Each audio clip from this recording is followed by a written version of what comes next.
这其实是俄罗斯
故事还要从上世纪一个叫《居动冒险》的游戏作弊码说起。其实更准确来说，应该叫调制码，因为作弊码的产生是一个叫 William Krauser 的游戏作者，为了找人测试游戏，就经常邀请他的家人和朋友试玩。然而他的妹妹觉得每次都需要重新体验前期的内容会比较枯燥，为此他想了个办法，在游戏中设置一个密码 XYZZY， 这可能是游戏史上最早的作弊码。只要输入这段密码，玩家便可以在2个特定房间传送，以便跳过一些早期内容。毕竟那个时候街机游戏风靡一时，同样的像太空侵略者、吃豆人等游戏成为了时代的象征。游戏开发者们为了测试游戏的难度和其他功能，通常会在游戏中嵌入一些神秘的代码，这些代码使得他们可以轻松通过游戏的各个阶段。这些测试代码后来被玩家们发现，逐渐演变成了我们熟知的作弊码，比如魂斗罗中著名的上上下下左右左右 BA 代码。 Up up down down left right B8 start.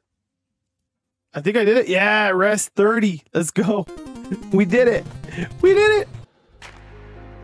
这一串代码最早被称为科美勒秘籍，是科美勒公司在多款游戏中使用的作弊码。通过输入这一代码，玩家可以解锁隐藏功能或获得特殊道具。这些早期的作弊码不仅为玩家提供了额外的乐趣，随着时间的推移，作弊码成为了街机游戏文化中不可或缺的一部分，还为日后的游戏作弊技术奠定了基础。所以，与其说作弊和外挂，不如说是游戏开发者专门留的后门。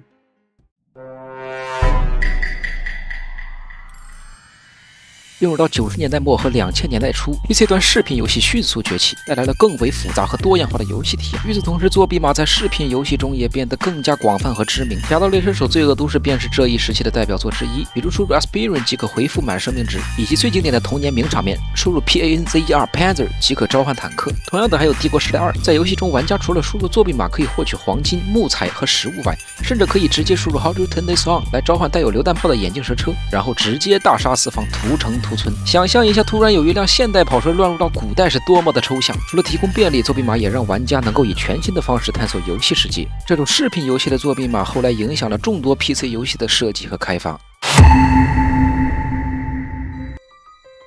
如果说作弊码是后门，那么玩家可以自己造前门。随着技术的进步，真正意义的作弊开始了。其中最为典型的便是变速齿轮和内存修改。这类工具当年不仅在游戏圈非常出名，在网络安全领域也让许多网络工程师闻风丧胆。这类作弊方式依赖于修改游戏运行时的内存数据，玩家可以使用内存修改工具，如 Cheat Engine 或者 Game Guardian 来查找并修改游戏中特定的数值。例如《植物大战僵尸》中的阳光和金币修改器，玩家可以通过修改内存数据使阳光和金币变成无限，甚至把植物 CD 修改为0，从而轻松过关。同样的方法也出现在《红色警戒2》Township 等游戏中，在这里我们就不再一一赘述。内存修改工具的工作原理是扫描游戏的内存空间，找到与玩家输入的特定数值相匹配的内存地址，在使数值变动的情况下筛选精确数值，然后进行修改。这种方式不仅可以修改游戏中的资源，还可以改变人物角色的属性等。尽管这种作弊方式需要一定技术知识，但其灵活性和强大的功能使其迅速在玩家群体中流行开来。随着时间的推移，内存修改工具不断升级，支持的游戏也越来越多，成为了许多玩家作弊的首选工具。比起其他类型游戏的外挂 ，FPS 外挂可以说是种类最多和用户群体最庞大的。最具有代表性的便是 CF 和 CS， 前者是大哥背起行囊的名场面。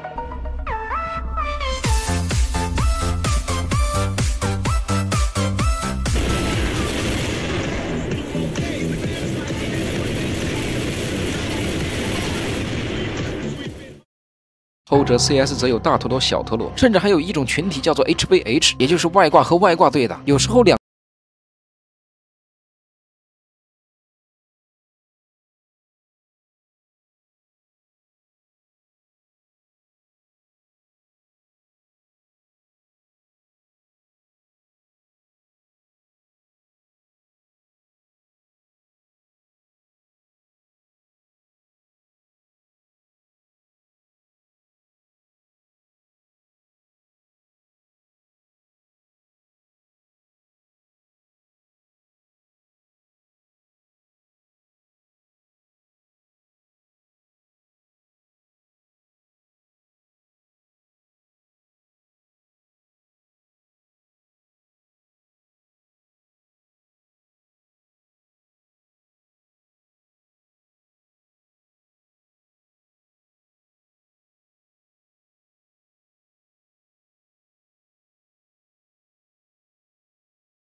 讨论 OGC。对于任何服务器管理员来说 ，OGC 作弊工具仍然有效，即使在最新的服务器上也是如此。我已经测试了10个服务器，他们都说他们运行着最好的反作弊程序，而我修改后的 OGC 5仍然有效。OGC 也开发了当时最早的陀螺，而和现在陀螺不一样的是，那个时候的陀螺不仅可以头脚互换，还能竖着转。至于现在大部分的锁头自瞄外挂，自瞄要的是角度和方向，在2维游戏中仅需要1个向量就可以描述玩家在世界中的位置和面向角度。但是在3维游戏中，我们就需要2个角度来表示，一个竖向的俯仰角，一个横向的偏航角。简单来说，需要做的就是将你的视角设为能让你看向玩家的角度。游戏中的所有玩家都会有一个向量来描述各自的精确位置，同样服务器也用向量和角度来描述你的敌人的所在位置。而恰好我们可以利用这些信息和1点三角学来计算瞄向敌方玩家所需要的视角，然后用新的视角覆盖当前的视角，这就是自瞄锁头底层原理。而透视类外挂主要分为2种，一种是通过修改游戏中各物体的渲染等级，比如将墙体等障碍物的透明度变高，使得玩家能看到墙体后的敌人。而另一种则是回到我们刚才所说的，在拦截数据流和解密数据包达到位置信息之后，再配合窗口图层实时绘制技术，把每一个敌人用框标出，使得游戏屏幕上显出所有玩家位置，然后就我去这框，我去这框，真帅吧！除此之外，由于大多数 FPS 延迟补偿的机制，衍生出了另一种叫做回溯的外挂。回溯外挂通过记录敌人在过去几秒内的位置变化，结合延迟补偿机制，使玩家可以在网络延迟较大的情况下进行更准确的瞄准和射击。说白了就是利用网络同步机制，让你即使打中敌人1秒前的影子，也算你命中。主打一个身正也怕影子歪。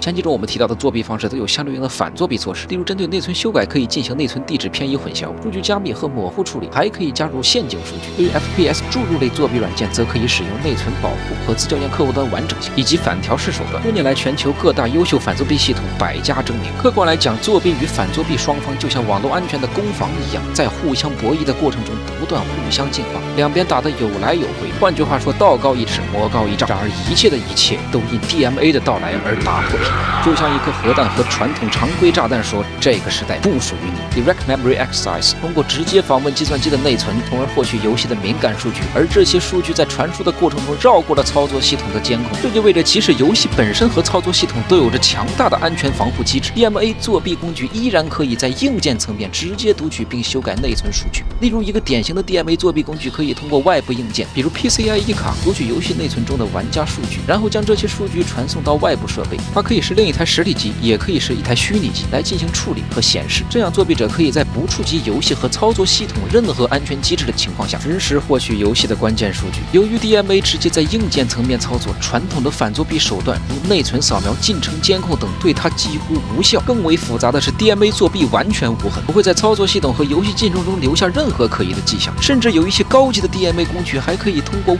理层的隔离来确保绝对安全性，使得反作弊团队在追踪和检测方面面临极大挑战。嫌疑人通过4维空间逃到了平行宇宙，而警察完全不知道。这也就是为什么 DMA 成为绝大多数主播作弊的首选工具。所以 DMA 作弊是目前游戏作弊技术的最新高度，其隐蔽性和复杂性使得它成为目前反作弊领域最大挑战。而遗憾的事实是，目前却没有任何一种有效且可以大量自动化部署的反作弊系统来应对。而由于本期视频的曝光揭秘会得罪大部分作弊主播的利益，所以请大家把保护打在公屏上，感谢各位的点赞支持。而另一款更疯狂的现代化作弊工具则是 AR 眼镜。几年前我就想过，是否真的会有职业选手把微型显示器安装进眼镜，没想到今天它真的就来了。不仅可以通过算出眼镜与屏幕之间的角度来显示正确位置的透视模型，还能以手机作为中介，实时获取全局雷达。而 AR 眼镜可能仅仅只是开始，未来还有多少高科技作弊设备出现，不得而知。从最早的作弊码到最新的 AR 眼镜，游戏外挂的存在始终是一个充满争议性的话题。目前可观测到的一个普遍严重问题是，许多人玩游戏不再是玩游戏，辱骂、嘲讽、PVP 作弊、破坏他人游戏体验等现象层出不穷。很多人似乎忘了，最初玩游戏的目的不是与他人结仇，而是为了开心。对于未来游戏作弊的趋势和当前各地的游戏环境，各位小伙伴有何看法？欢迎在评论区留言。这里是清音，我们下期再见。